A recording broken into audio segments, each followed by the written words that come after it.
and welcome to Foreign and Domestic Unfiltered. I'm your host, Ramon Mile, and we have a special guest today, cousin Christopher from Texas. How you doing today, Chris?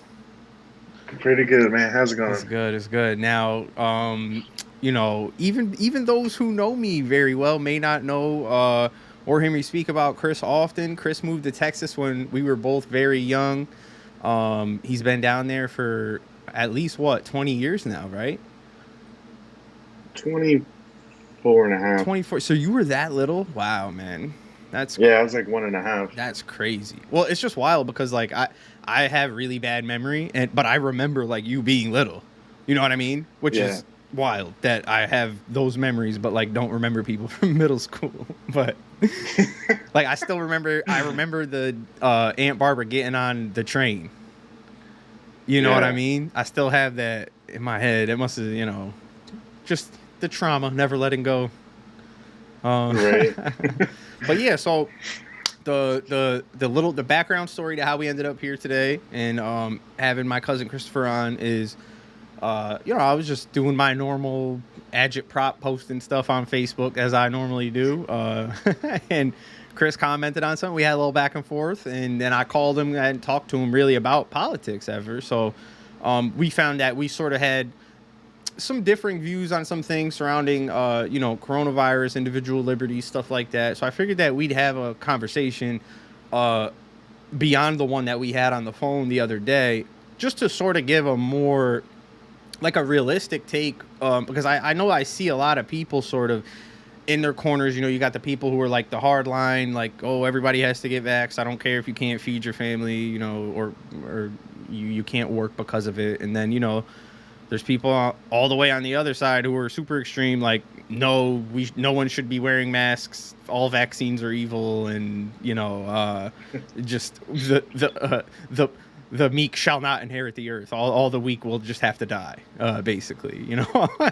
Now, Chris ain't one of those folks. Now, I'm not trying to frame him that way, but just Yeah, definitely yeah, not. there's a lot of craziness going all around. So I just figured, it'd be cool to just chop it up and have a little conversation around that with him, because to be honest, most of the people that I know that would be willing to be on the podcast probably largely agree with me on most of the stuff that we're going to get into today.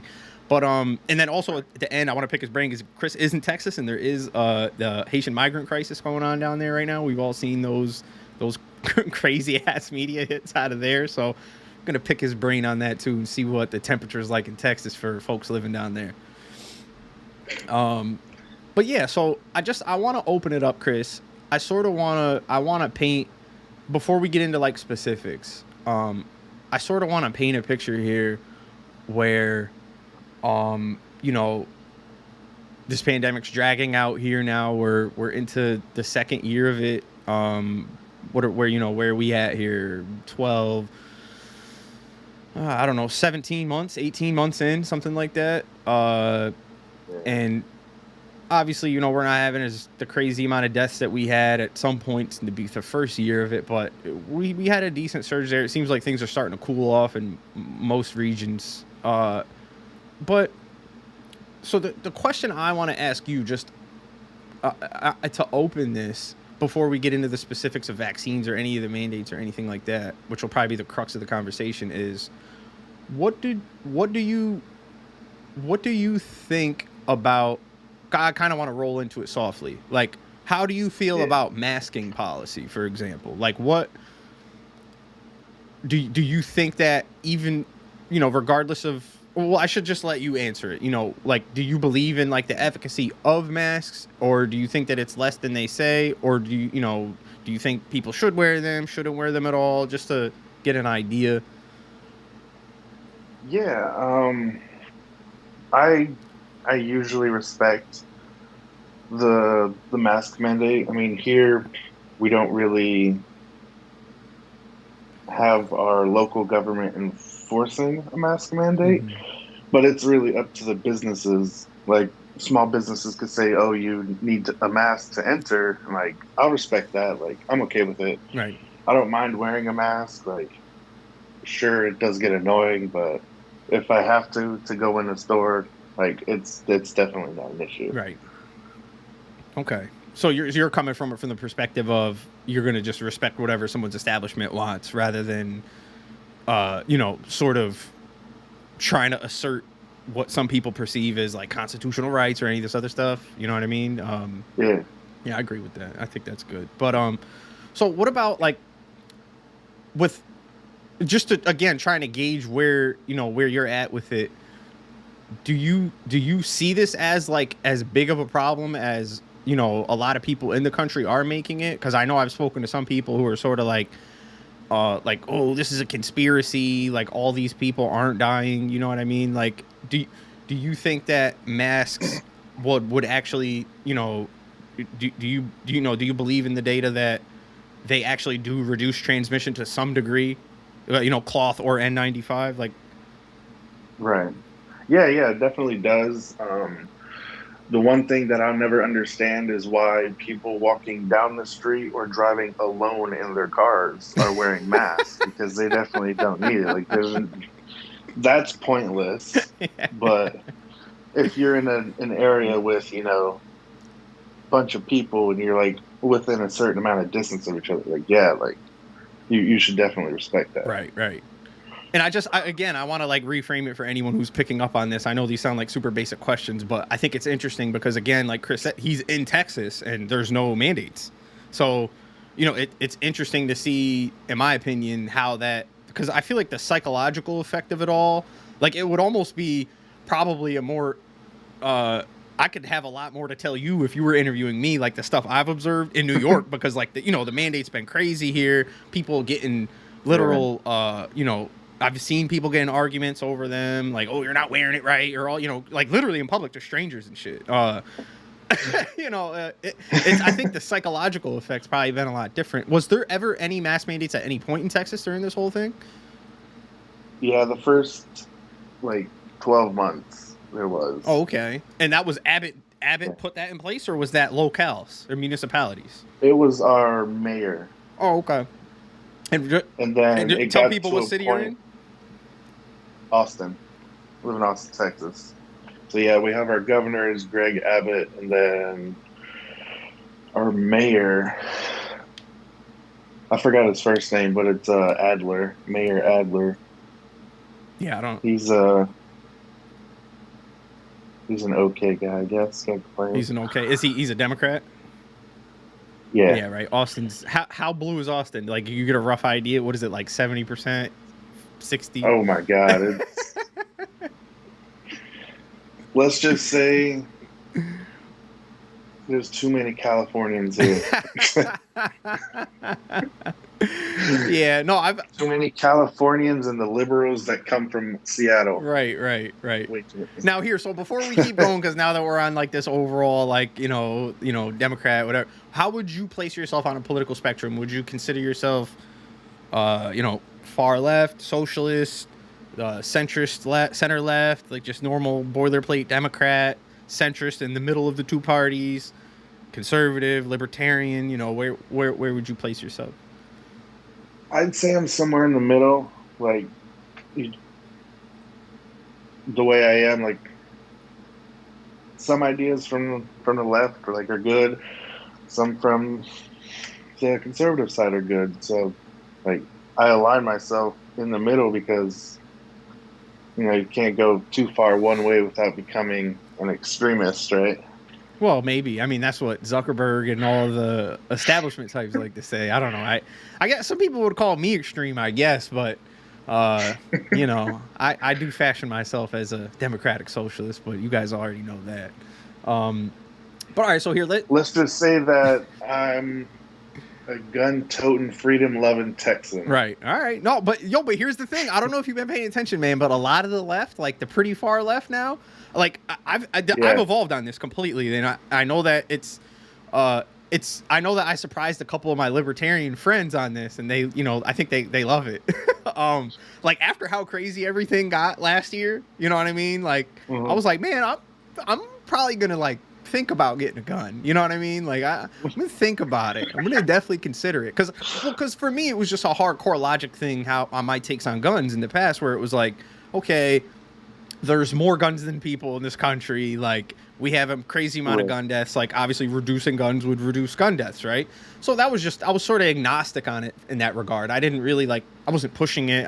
I never thought gun policy was particularly should be prioritized by any means, and I totally never agreed with the way that the Democratic Party was sort of gearing up to and still probably is going after gun manufacturers for deaths. I don't really Right. I don't agree with that. But yeah. Yeah. So all right, so let's get into the meat of what we were going to talk about today because it's definitely the most interesting part, I think. So vaccine mandates. Now, just right off the rip, can you just give me a general breakdown of what your biggest issues are with the vaccine mandate that Biden did put in place? Which I feel like it might serve us well and the audience to sort of give like a baseline of what that actually is, because I know that there's a lot of hyperbole flying around in the media around like who actually is mandated. And so just real quick, it's corporations that have 100 or more employees, Right. all federal workers, which there's a huge asterisk there because there's already been a ton of exceptions made for certain positions. There's even cities passing mandates and then like they're exempting their police departments, Right. so it's it's a lot to get into, but I think that just to set the baseline there that it's basically large corporations and people who work for the government. But Right. yeah, so go ahead, give me just like your overall take, philosophically, personally, whatever. You have the floor. Well, I guess I'm sort of lucky. The company that I work for, technically, they use a temp agency Mm-hmm. to employ the people that work for them. So they don't really have a mandate to get vaccinated, but they are kind of trying to incentivize, or as I like to say, bribe people to get vaccinated. They have they're offering half of a paid time off day per shot and $150 per shot. Oh, okay. I was gonna say that's not just one day of time off. That's it. Yeah, like it's like you get both shots. You get one whole paid day off, Right. and then you get $300. Right. Okay. Hey man, at least they're trying to give people something. We're not. Nope. Shit ain't shit happening upstate. You go downstate, man. New York City, they're like straight up at the place. They're like, yo, roll up here. We'll give you a crispy 100 right now, like on site. There's probably people walking through that bitch with mustaches and shit, coming, Peter Griffin style. You know what I'm saying? People work. Hit it 7 times a day. Yeah, people worry about fake vaccine cards. We worry about fake IDs down in New York City. You know what I mean? But so yeah, so all right. So now that we have that, why? I'm assuming that you got, you went to public school and everything. You got all those shots. What is the hesitancy around this one? Is it political? Is it the science? Adverse reactions. So it's the science. The adverse reactions. Yeah, like you know how they have the flu shot every year. Mm-hmm. Like I've never gotten a flu shot. Like the shots that I got, the vaccinations I got for public school, that's it. Like Right. I haven't gotten any more. Like I don't get the flu shot every year, and that's because I don't know what could happen to me. Like my mom had an adverse reaction to the flu shot, and I'm not going to take that risk for myself. Like she never forced me to get it as a kid, so I'm not going to put myself in a position where I get an adverse reaction from the vaccine. I don't make it. Like Right. I'm not going to take that chance. So it's just from personal experience, people in your life you've seen, and then that's what you don't want to roll those dice. Okay. Yeah, and like even the past 3 winters, I've been in a hospital for walking pneumonia because I have reactive airway disease. What's that? Like my lungs are trying to kill me. I said, past 3 years I've been in the hospital every winter for walking pneumonia because I have reactive airway disease. When there's the rapid air change from hot to cold, it messes up my lungs and I can't breathe. Okay. Yeah, so I'm not gonna, lungs are already trying to kill me. Why am I gonna add another risk factor there? Right. And just for context, because I don't think that we weren't live, but I think the podcast recording had started. You had coronavirus already this year, right? Yeah, I've already had it and made it through easily. And that was like how recently? Probably like a couple weeks ago. It's been like 3 weeks. Oh, okay. All right. Yeah. And what was your experience like? I mean, I had the coughing and stuff. Definitely didn't eat nothing for a week, so lost some weight there. I mean, good thing. But I slept that first week. Like, I was sleeping 16, 18 hours a day. Then that second week, I just started getting better. Right. You just did it at home? They didn't give you nothing? You didn't go to the hospital? No, I had Dayquil, NyQuil, vitamin C, and then I had some leftover, or I had some antibiotics too that I would take every so often. I was good. So you never went to a doctor? No, I only got tested, and then it popped positive because I wasn't feeling good, and then I just took care of myself. Right. You never at any point like were afraid that you were going to need to go to a hospital or anything? You didn't feel that sick? No. Okay. No, I literally, like, I'd wake up, check my phone, roll over, fall back asleep. Like, I'm gonna just sleep it off. That's all. Right. Okay, that's interesting. Yeah, I'm pretty sure I had it very early in 2020, and basically was told to F off because I was young. You know what I mean? Like everybody was still kind of in scramble mode. I don't think anything had really been set up too much through the state. Not up here anyway, upstate. But I remember having it and just being like, because I think it was more in my head because like I was reading a lot. Like I told you, I think I told you, like I saw the stories out of China very early in February. You know what I mean? So I was like kind of already aware of it. And then when it started happening, I think I like had an idea of it in my head. So I sort of had a little more fear built up around it. Plus, 'cause it was so new, you know what I mean? And everyone was talking about it like it was like this, fucking world ending disease. And I was just like, shit, man. I wasn't breathing right for a long time and blah, blah, blah. But, I made it.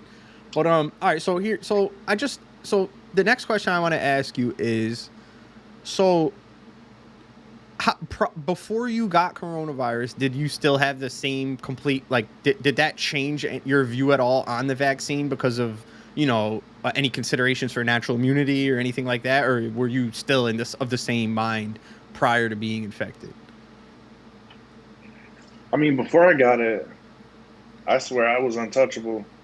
Like, both, when I was working 2 jobs, like I was outside. Like, I work in the micro-mobility field, so I'm out there touching scooters, bikes that everyone's touching. Like, you don't know who or what's been on it. So it's like I'm around something that's like, could have had it, but I just never got it. Then I got it, and I was like, okay, like, I'll make it through it. Like, it's nothing, like, it's not a big deal to me. Right. So what if now? It's probably not going to happen because like you said, Abbott's your governor. But what do you think you would do if your company did tell you had to be vaccinated? Because this is a curious question for me. The only reason I ask is this isn't like I'm not trying to do like some gotcha thing. Like I'm generally curious because Right. I've had this conversation like in theory around like. With a bunch of people I've talked to about it. And like, I think there's certainly a decent chunk of the population that would capitulate, you know what I mean? Like, cause some people are like, oh, I love my job or, I have too many roots, blah, blah, blah. And then there's some people who just, were like, oh, I'll just get another job. You know what I mean? Yeah. It's just, I think it's interesting. Yeah. I'd just find another job. Like, it's not, I mean, yeah, I love my job. It's cool, but at the end of the day, everyone's replaceable. So I'll take it with a grain of salt and go out there and find another job. Like my grind's not going to stop, you know? Right. Right. All right, so here I want to launch into the next part of this topic, the next leg of it, where we touched on it briefly when we had our conversation the other day. So it's sort of around like the whole concept of vaccine mandates in the first place. Like we established in the beginning, obviously to enter school you need a certain amount of vaccinations, blah blah blah blah. But obviously there's been a ton of, this isn't a new thing in this country. You know what I mean? There's always been people who've held this view, whether through religious exemptions, worries about adverse reactions, things like that. But I sort of want to get at like the larger scope thing here, like sort of remove our own personal experiences with the virus or from people we knew or things like that, and sort of like that 3,000 feet in the air view of, pretend you were in charge of a government. You know what I mean? Because I like to do this exercise with people because I think that it's interesting to sort of, see how people view, because obviously like when we're talking about government, right, we're always talking about it from the stance of being a person who experiences government. Like government is done to us. You know what I mean? Like we have very little in America, as much as we love to exclaim that we're a democracy. One man's voice is literally not even a drop in the ocean. You know what I mean? Right. So if if I could wave a wand and make you the president of the United States, like what do you think the most effective methods to try to reduce the public health risk of coronavirus would be without vaccine mandates? You know what I mean? Like what Yeah. is it? Just like, do you think that, hey, we could, like, because obviously you said like you don't have a problem with masks, right? So like you would do masks, Right. probably, right?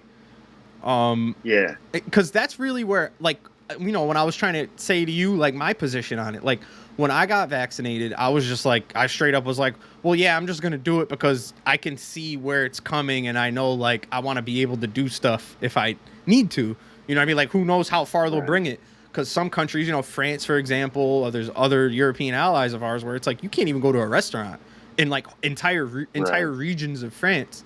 You know what I mean? So I guess, like I said, well, how would you balance that? Like, would you just say no on principle because, it's on a a moral philosophical level, you just think that no one should be compelled, or what would your take be on that?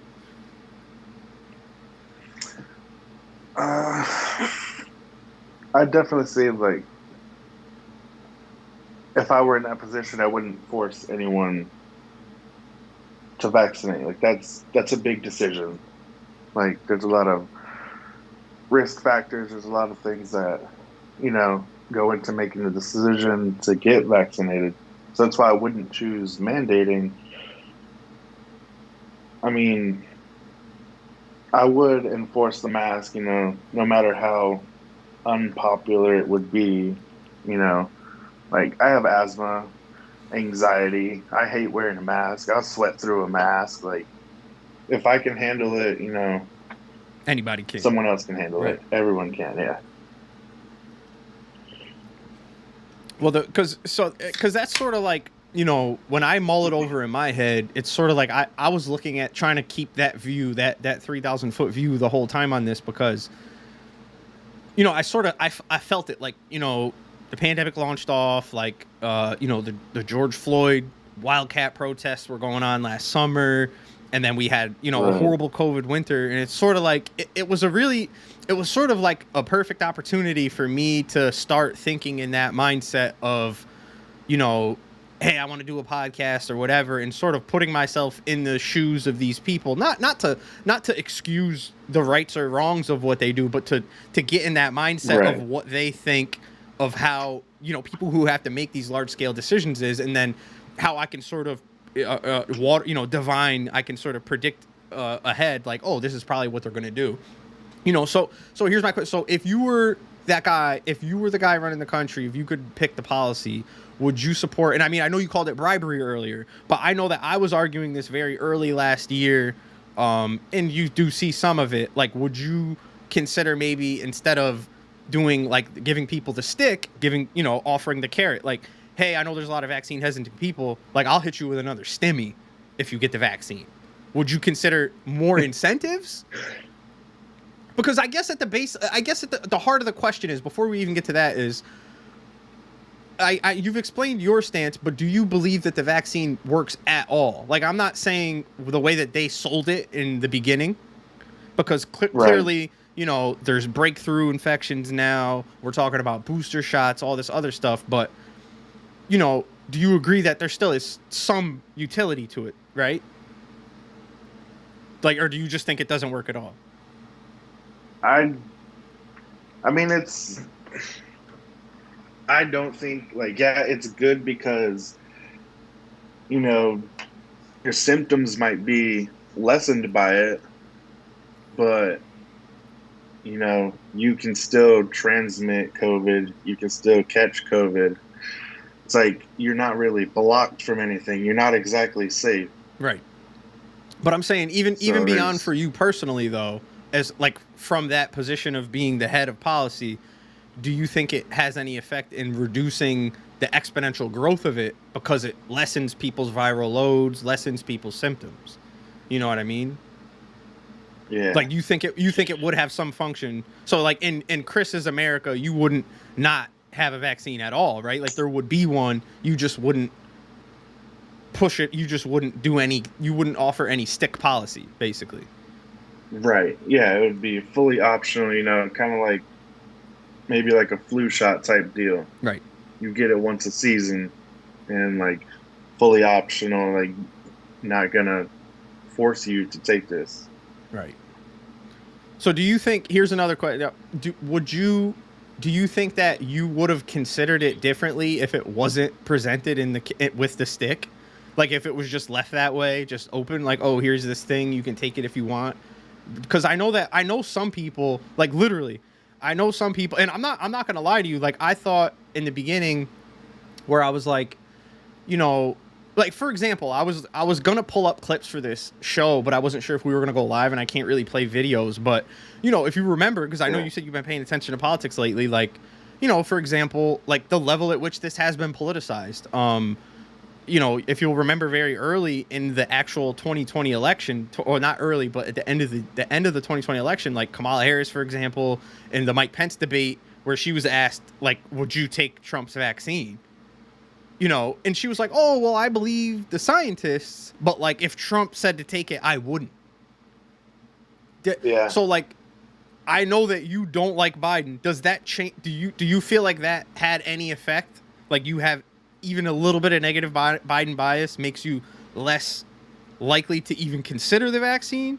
Or is it just completely on that you worrying about adverse reaction level? Like, do you feel like the politics completely adverse reactions? Like, whether Trump was in his second term and he was pushing it, I wouldn't get it either. Okay. But I mean, if you think about it, the vaccine was still developed under the Trump administration, so everyone's still taking the Trump vaccine. Right. Yeah, and like, nothing's changed now that he's out of office. Like, it was still developed under his administration. Right.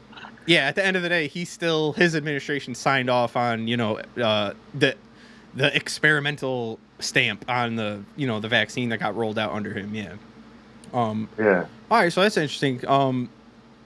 Because I think that's sort of that was something we didn't get into that I sort of was like thinking about today. I was like, oh, I can ask him this because that's because I know for a fact, like, there's literally some people who I've seen say, not that I know personally, but like, people do media hits, sort of, like this one, like doing exploratory stuff, but they do like man on the street things where they're kind of like trying to dunk on people and shit.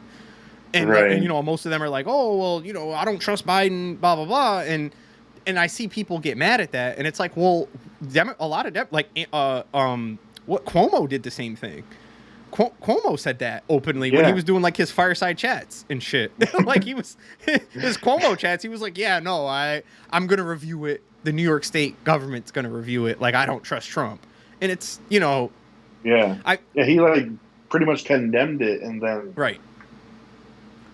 And I think that, you know, and this isn't me to be like, oh, well, you know, oh, Democrats did bad here too. It's like, you know, to keep it real, like, Trump did a horrible job at like going back. He never like told anyone to get the vaccine until what, like 2 months ago, and then he got booed. Yeah. He got booed at his own rally. Did you see that shit, bro? The clip is so fun. I was watching it with Kate. I was like, oh no. I was like, yo. And that's where it's sort of for me, where it's like, you know, I don't think I've made this argument on the show like a bunch of times in the last like few months, where it's like people are getting so riled up with all this stuff. And it's like the people who aren't affected by a mandate that aren't vaccinated at this point probably just aren't going to get vaccinated. You know what I mean? Like, I feel like all this energy around like people mudslinging back and forth, and it's like, and I'm not one of these people, like there's like Democrats writing articles like, oh, you shouldn't be mean to anti-vaxxers because it makes them less likely. It's like, no, I don't think it makes them anything.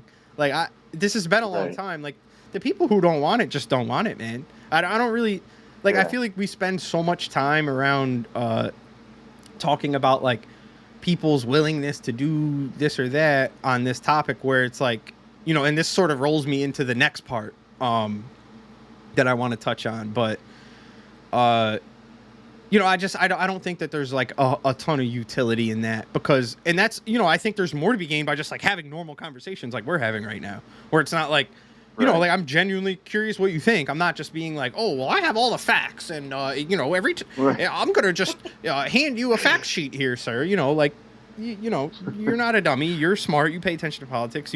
You're making your own choice, and I don't.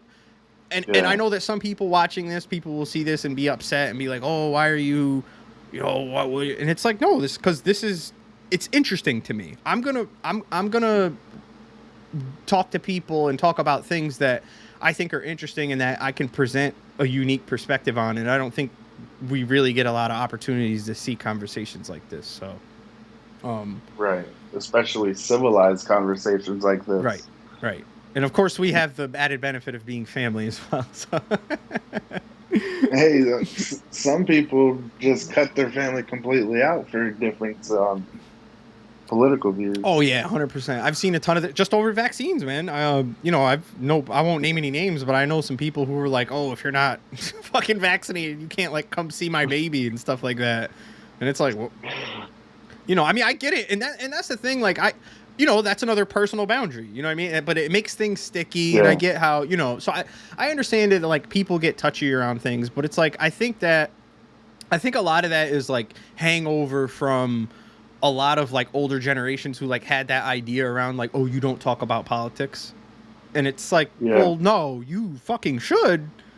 It's literally decides a ton of shit that we have no control over in our lives. You know, why wouldn't you talk about it? It's weird. It'd be like if you knew God was real, but you never, like, if you knew, like, everyone knew God was real, but you're like, you never prayed to him.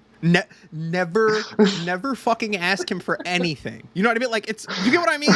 Like, yeah. Because that's almost the level we're at with our politics. Like, the level of control and impact that, like, you know, like I said before, one man has on it. It's almost at that level now where, like, these people do whatever the fuck they want. You know, it's only if, like, millions of us scream or, you know, do wild shit that they actually are like, oh, the peasants want these things. But I want to roll into the next part. I want to pick your brain on this, right? So, with the recent, the FDA now is saying that they're going to offer booster shots. It just actually came out right before we jumped on. They're going to offer booster shots for Pfizer for, you know, the 65 and older. That came out a few days, like a week ago. But just a couple hours ago, they had another panel adjourn, and they basically said, like, oh, we're going to offer it to anyone who works in certain jobs where they're in constant contact with people. So, like, healthcare workers and teachers, I think, was included in the initial outline of what the panel agreed on. But they also said, like, any American that's, like, has a health risk. So that would mean anyone with a comorbidity, I'm assuming. Right. So I want to pick your brain on this. So what do you think about, like, if America, from a policy perspective, understands that we have a solid portion of the population that just doesn't want to get the vaccine right now or maybe ever, who it's, you got to ask, there's no way to know. I see a lot of polling on it, and some of the questions aren't really, people self-reporting in polls. I don't really ever feel comfortable with when they're talking about like personal choice stuff, because sometimes people just like say stuff and don't actually mean it, Yeah. But what do you think about the idea of, like the World Health Organization and several other European countries, top medical organizations suggesting that, countries like ours that have clearly hit somewhat of a wall should be sending vaccines to third world countries that want them, that can't vaccinate, huge chunks of their population, Right. just because lack of availability, Do you think that that strategy makes sense, or? Yeah, definitely. Like, as long as the person absolutely wants the shot, like, give it to them. It doesn't matter. Like, instead of wasting your time and trying to, fight your own people, Biden should send vaccines to people who need them in third world countries that, don't have access to them right now. Like, there's a lot of people that are coming into, like, they're taking vacation and they're coming here and they're getting vaccinated. Right. Yeah, 100%. So interesting. Yeah, I didn't even know. I didn't know. I knew that was happening. I know that there were. I knew there were a bunch of people that were coming from. Like we were like Americans were vacationing and trying to get boosters and stuff in different places. yeah. Bro, I've read all kind of crazy stories. The New York Times had an article the other day where they were talking about just one woman like got her 4th shot or something. Like she was just like going to Walgreens and being like, "Nah, I've never had it," and like just getting mad at them. And I'm like, this seems weird. But then at the end of it, I was like, these are probably gonna get wasted anyway. You know what I mean? Like they're gonna expire or whatever because we're not sending them anywhere. Yeah. But all right, so now that we chatted about that a little bit, I want to ask you, because like I teased in the beginning there, being in Texas, obviously, I'm sure you saw the news of, probably on your local news, definitely, the migrant crisis down there with the large amount of Haitian asylum seekers that were down at the border. What is the temperature like in Texas right now? Because I know that there's obviously been some of the images of like literal Customs Border Patrol agents like being pretty rough with some of these folks, them being stuffed under a bridge, like fucking like the beginning of Scarface, like literally just like chilling in camps playing basketball under the bridge, it's just, it really is. Immigration's usually something I don't get too much into because I honestly feel like both sides are pretty simpatico on it. I think Democrats just talk. Yeah. I don't think they actually want to do anything. They don't pass any legislation. But what is it like in Austin, being in the heart of a blue city, and then, what is the sense of it down there right now? Well, in Austin, you don't really get much of, you see it,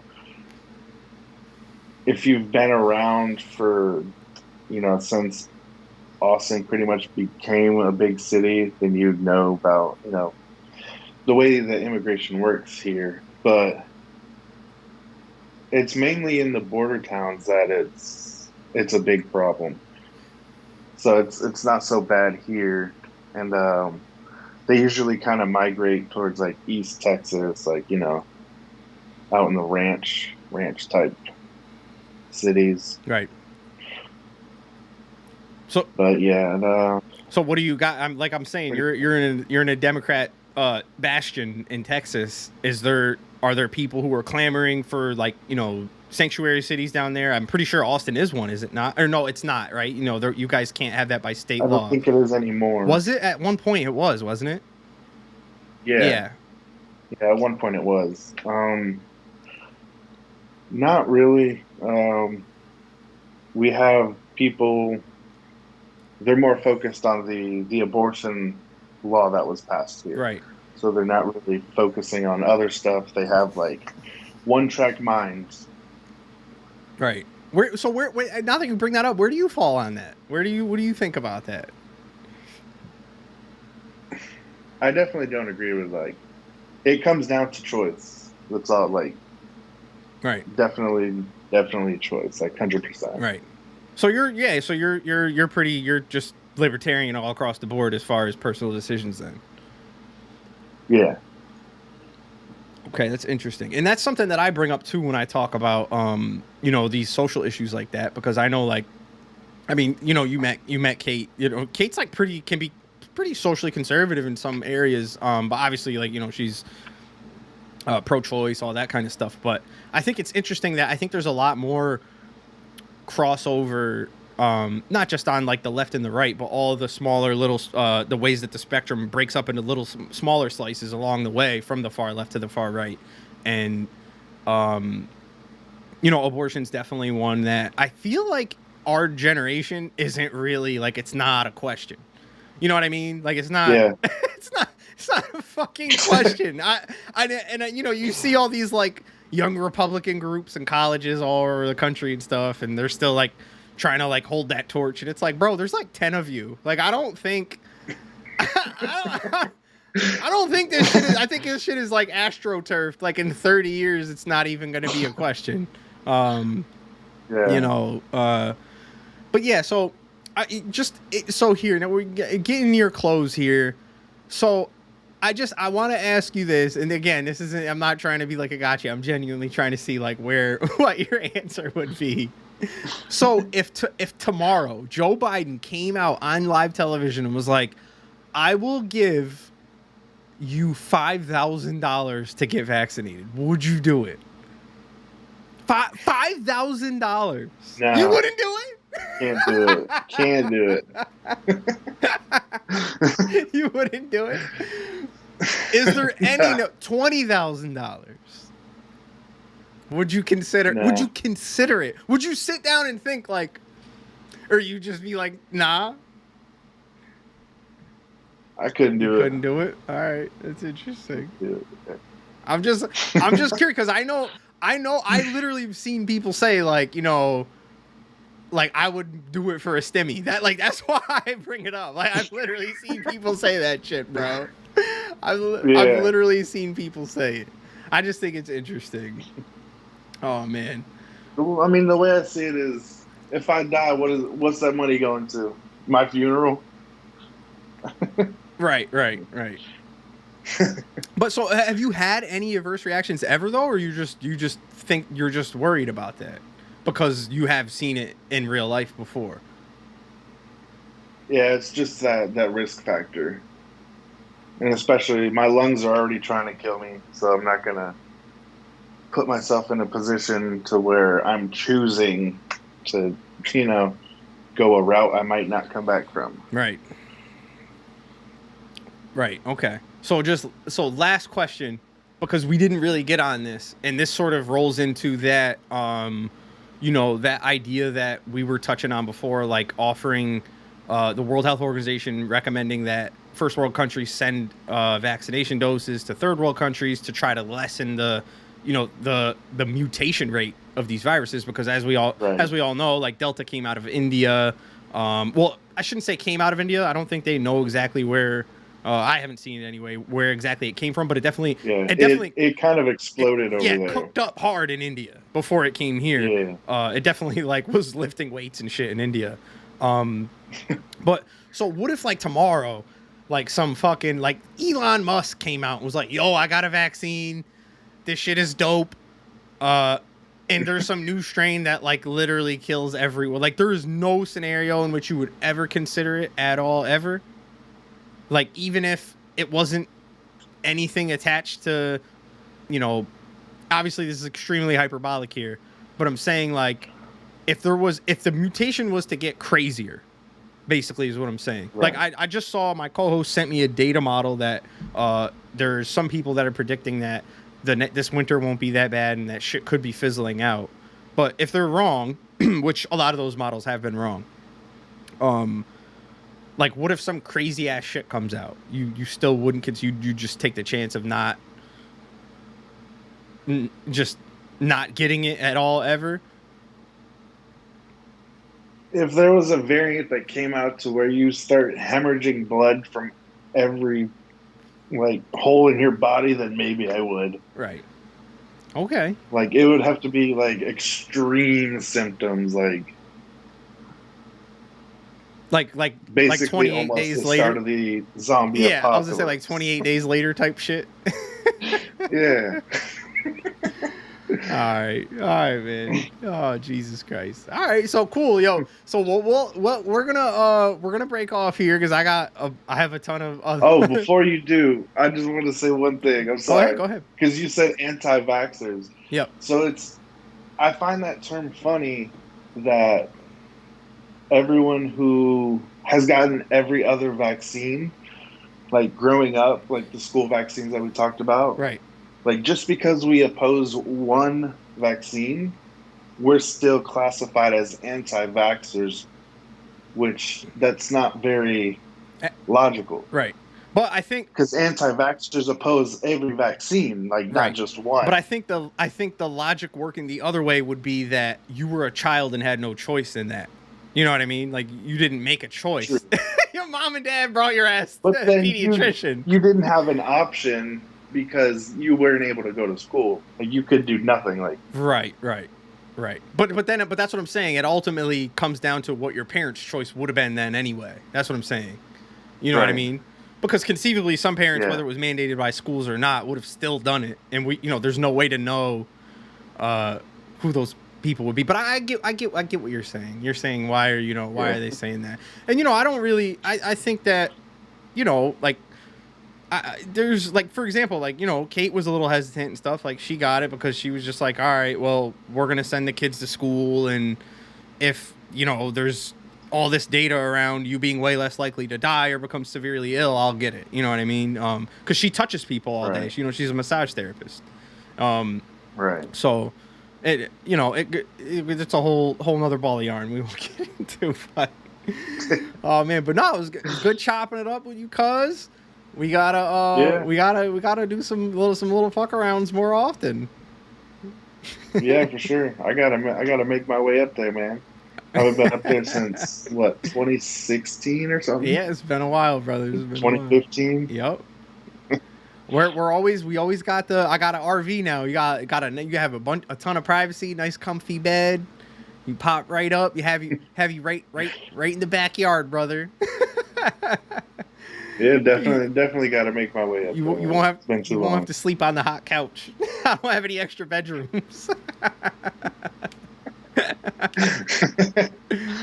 Oh man. Well, all right, man. Yeah. So everybody, cousin Chris, it was great having you on, man. Thank you for giving us your perspective